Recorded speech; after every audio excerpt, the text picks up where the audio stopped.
Le mouvement Bloquons tout n'aura pas fait l'unanimité, puisque récupéré par cette gauche crasse, cette gauche éléphiste, cette gauche pro-Palestine, cette gauche qui déteste la France, cette gauche qui déteste les Français, et cette gauche qui n'arrive pas à faire la différence entre le petit patron, qui est obligé d'aller travailler parce qu'il a des charges à payer, et Bernard Arnault, ce gros milliardaire du CAC 40, etc. Pour eux, c'est la même chose, tu vois. C'est ouais, mais tu possèdes ton outil de travail. Ok, bon ben moi je possède mon outil de travail, je vis avec même pas un SMIC par mois. Qu'est-ce que tu me racontes?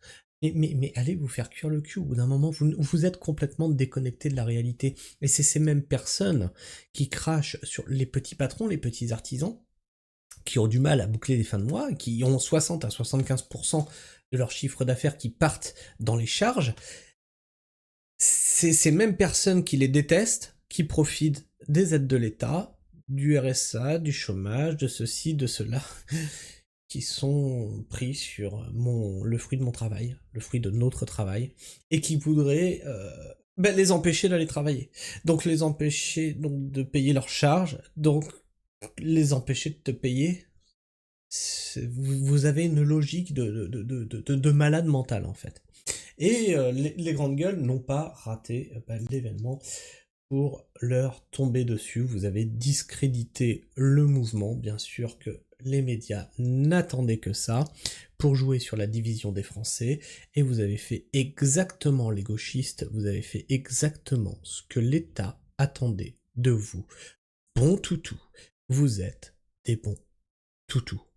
Vous avez bien fait le jeu de Macron, et aux prochaines élections 2027, n'oubliez pas de faire barrage. N'oubliez pas de faire les castors. N'oubliez pas de faire les bons petits moutons à l'appel de votre maître et Dieu suprême, Merluchon. Boulot contre tout.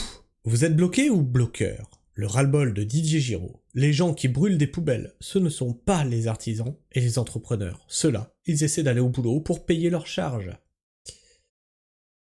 Et oui, parce que ça aussi, quelque chose que tu sais pas, toi, dans ta vie d'assisté, c'est que non, ce n'est pas 60 à 75% pris sur ton CA, c'est-à-dire que ils regardent ton chiffre d'affaires et ils prennent 60%, c'est-à-dire que si tu fais 10 euros, ils vont te prendre 6. Non, c'est des charges fixes qui vont tomber tous les mois. Donc si tu fais 0, t'auras quand même tes charges à payer.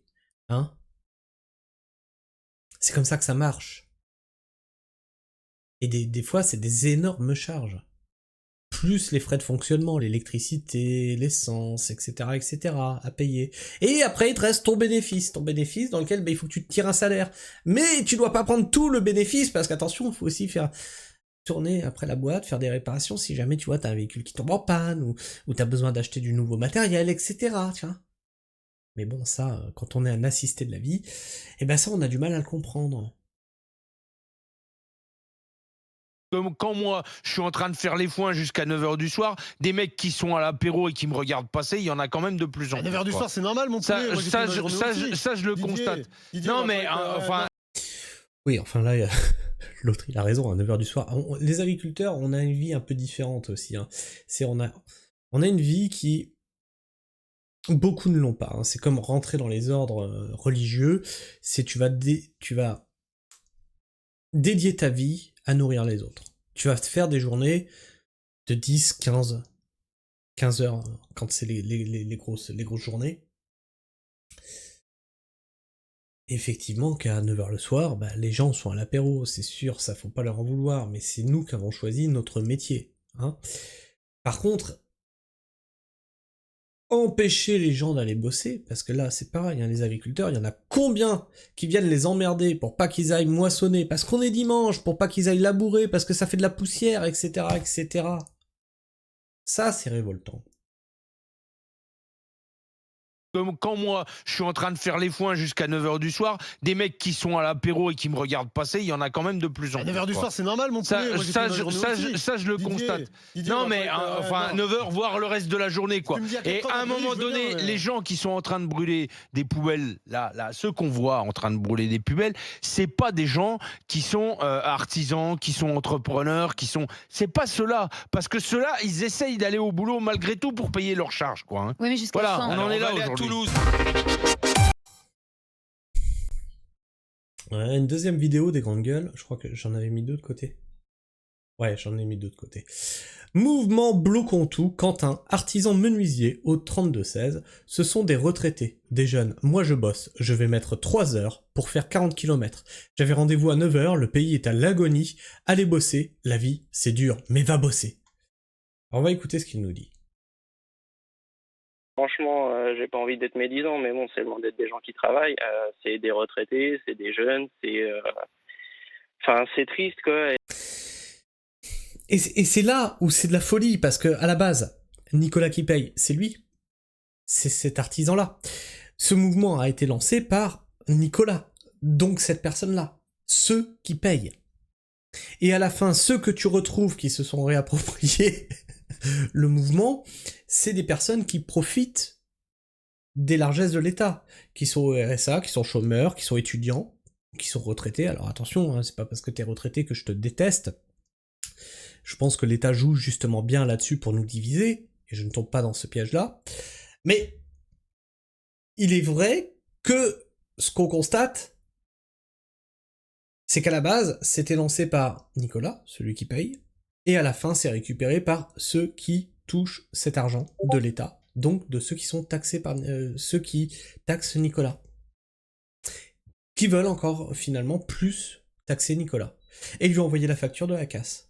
Non, c'est rigolo quelque part. Ils ont foutu des RAS sur le rond-point, on peut pas bosser, on peut pas avancer, on peut pas aller bosser. Moi, je leur ai dit soit vous m'ouvrez, soit je pousse. Ils ont pas ouvert, j'ai poussé le barrage, du coup j'ai poussé la RAS, j'ai rayé le camion, c'est super, on est content. Et puis voilà, mais bon, faut bien se rendre compte qu'il y en a qui bossent. Moi, j'avais rendez-vous à 9h sur un chantier, j'y serai peut-être à 10h30 si tout se passe bien. Pour faire 40 km, chez nous, 40 km, c'est 40 minutes. On compte 1 km à la minute, là je vais mettre 3 heures, quoi. Ah ouais. C'est pas normal. Non mais Quentin, moi je comprends votre colère vis-à-vis de la forme. Mais vis-à-vis du fond, vous êtes bien d'accord aussi? Parce que moi quand je parle avec des Absolument artisans, pas. vous trouvez que vous êtes bien? Ah bah attends, mais je suis content, hein, vraiment je suis content de trouver un Français qui va pas se plaindre. Ah non, Ça existe, Bruno, tu sais. Non, Bah pas tant que ça, non. moi je suis pas. Non, monsieur Poncet, là par contre on va remettre les choses. Là, je suis d'accord que rien ne va. Là-dessus, il n'y a aucun débat. Ce que je suis pas du tout d'accord, par contre, c'est les revendications, les trucs des 2 jours fériés, tout ça, mais on s'en fout, putain. Le pays, il est à l'agonie, on est à des millions des milliers. Ouais, alors là, je suis pas tout à fait d'accord avec lui. Les 2 jours fériés, c'était un gros crachat à la gueule des travailleurs. Alors, je comprends que tu sois pas touché parce qu'en fait, pareil, hein, je suis mon propre patron. Les dimanches, j'en travaille. Les jours fériés, je les travaille. Même quand il y a des jours fériés, c'est Sabrina qui me dit, mais aujourd'hui on est férié, c'est normal. Tu peux pas, les magasins, là, tu peux pas aller acheter ta pièce. Les magasins sont fermés. Ah, je fais merde. Ah oui, c'est vrai que j'avais oublié, merde. Me dit non, mais là, si tu commandes en ligne, ne t'attends pas à ce que ce soit envoyé ce soir. On est ah merde, oh putain, on est un jour férié. Des fois même un dimanche. Le dimanche, je me dis on est lundi, tu vois. Voilà, donc ça, quand t'es artisan, c'est normal que les jours fériés, les heures, tout ça, tu les comptes pas. N'oublie pas non plus qu'il y a des ouvriers. Hein, et ces jours fériés, ces semaines de vacances, ce sont des acquis, parce que tu pourrais dire pareil, ouais, les semaines de vacances, on s'en fout. Parce qu'au final, moi je prends quoi? 1 semaine de vacances dans l'année? 2, grand max. Au lieu des 5. Et les 5 semaines de vacances, ce sont des acquis sociaux. On n'a pas le droit de dire aux gens, parce que moi je fais 2 semaines de vacances, bah, tout le monde peut le faire. Non, c'est pas comme ça que ça marche. Je recule un peu pour qu'on se remette bien dans le contexte. On est à des millions des milliers de milliards de dettes, et les gens ils viennent pinailler là pour. On est le pays plus taxé au monde. Enfin, au bout d'un moment, les gars, faut aller bosser, faut moins de subventions, faut moins de tout ça. Et je suis pas d'accord avec les revendications actuelles qui disent que oui, c'est dur la vie et tout. Bah ouais, c'est dur la vie, mais va bosser en fait. Puis si non, mais c'est pas que ça, Quentin. Quentin, vous êtes.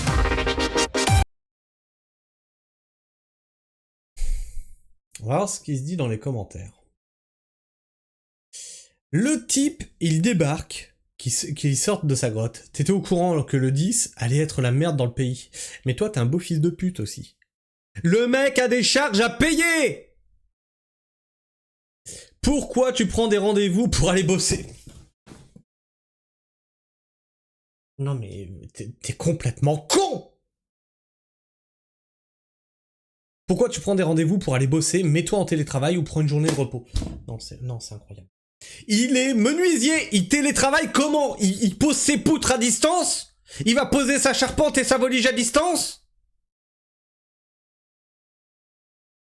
Prends un jour de repos, il est son propre patron. S'il ne bosse pas ce jour-là, c'est un chantier qui prend une journée de retard. Et sur les chantiers, t'as des pénalités de retard que tu dois après à ton client. C'est une facture qui sera pas honorée en son entier. Et tes charges à la fin du mois pour te payer, toi là, qui viens commenter sur les réseaux, eh ben elles tomberont quand même. Même si tu fais 0 en chiffre d'affaires. Mais vous êtes incroyable, vous ne comprenez même pas comment marche votre pays et vous venez faire la leçon aux gens et vous les bloquez. Mort de rire, je devais avoir un rendez-vous au garage aujourd'hui, le mec m'a déconseillé en disant d'éviter et pas sûr que ces mécanos viennent.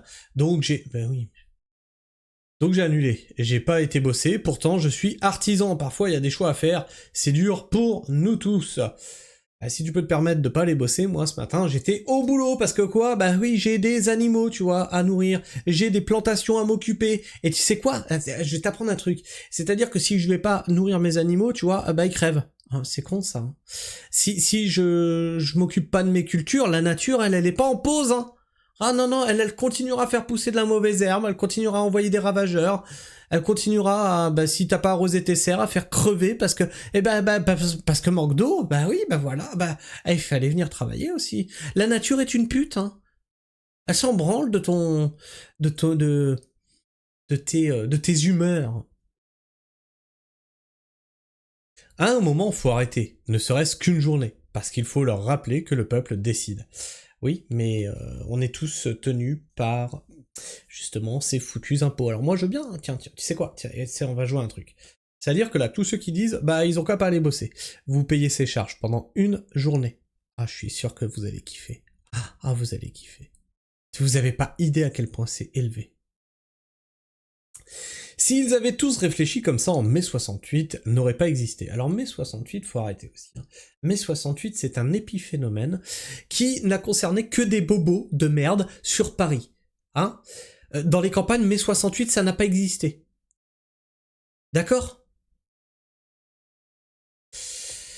Quand rien bouge, on dit que les Français ferment trop leur bouche. Quand on bloque, on dit que c'est pas bien de bloquer. Jamais rien ne